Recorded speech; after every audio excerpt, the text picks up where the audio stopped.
caught my ear.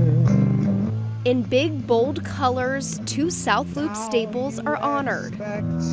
That I'll just stand right by and watch.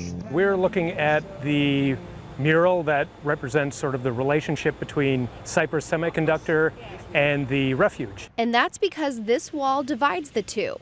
But this artwork brings them together. When I think about community as a person who works on a wildlife refuge, a lot of times I'm thinking in terms of nature and ecosystems and how animals and plants work together. But the true sense of community is cooperation.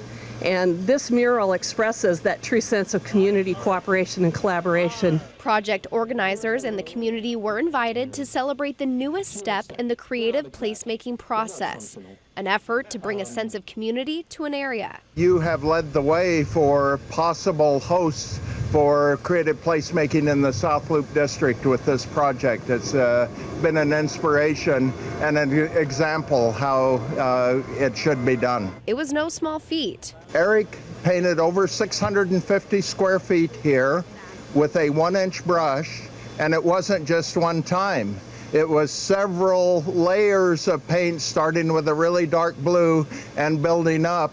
This has been a long project for me. It's been about 9 months. Artist Eric Pearson described his inspiration for the project during this event.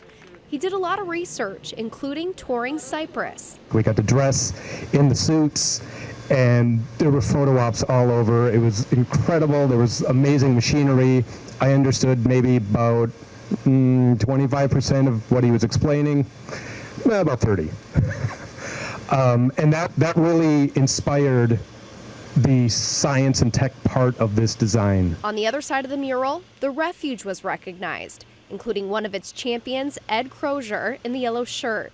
He was the founder and first director of the refuge and was at the ceremony. I'd also like to thank the city of Bloomington because they're really recognizing the value of the wildlife refuge and that Bloomington is a river city. It's also a place where more public art will be installed.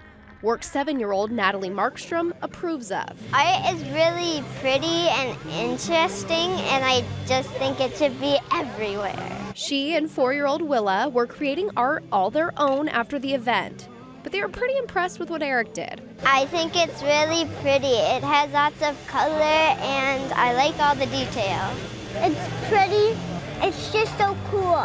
Onlookers of all ages agree. I think the mural is very interesting. And after 9 months, a painting party, and some machinery, I will never paint with anything else but a lift now. I'm really spoiled. Eric was able to call this piece complete. The world won't forget you. But his work and the message will live on for years to come. At night. That's my story.